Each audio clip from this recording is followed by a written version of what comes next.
Hello મિત્રો, કેમ છો બધા? મજામાં ને?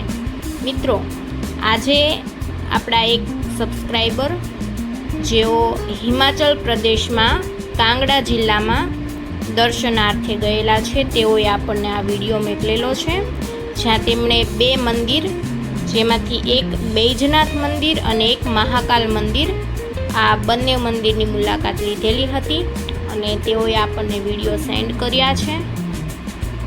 મિત્રો, ખૂબ સુંદર, એકદમ આકાશના ખોળામાં આવેલું આ મંદિર વિડીયો જોઈને પ્રતીત થાય છે અને ખૂબ સરસ આહલાદક વાતાવરણ છે.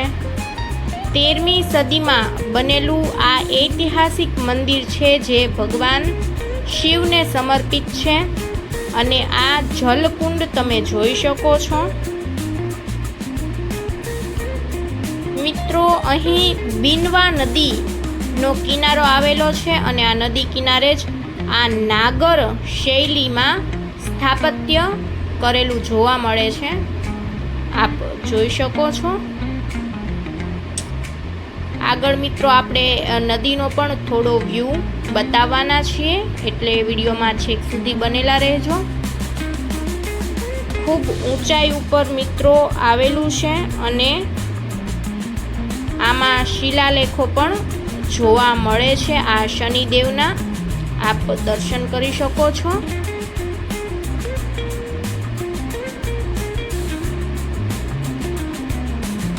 શનિદેવ છે મિત્રો. ખૂબ સુંદર, નિર્મળ ને એકદમ કુદરતી વાતાવરણની વચ્ચે આ મંદિર સ્થિત છે.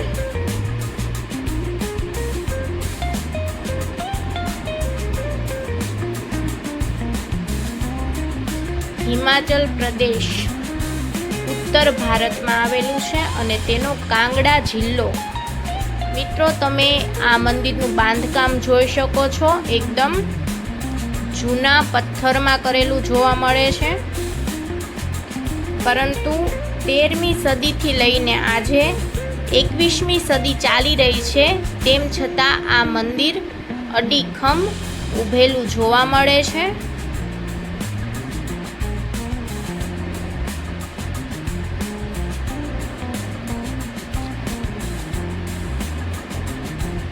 આપ અહીંનું પ્રાકૃતિક સૌંદર્ય પણ જોઈ શકો છો.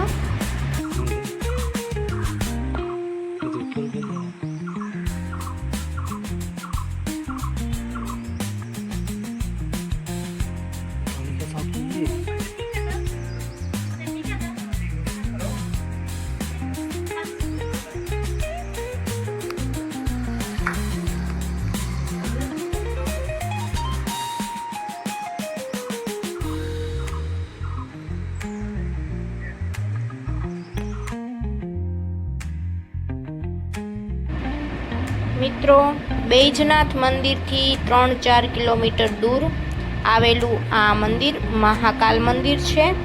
તે પણ એકદમ પ્રાચીન અને પૌરાણિક છે. આપ સૌ શિવજી અને મા પાર્વતીના દર્શન કરી રહ્યા છો. મંદિરનું પ્રાંગણ પણ અમે આપને દેખાડી દઈએ. ખૂબ સુંદર વિશાળ પ્રાંગણમાં આ મંદિર આવેલું છે, મહાકાલ મંદિર.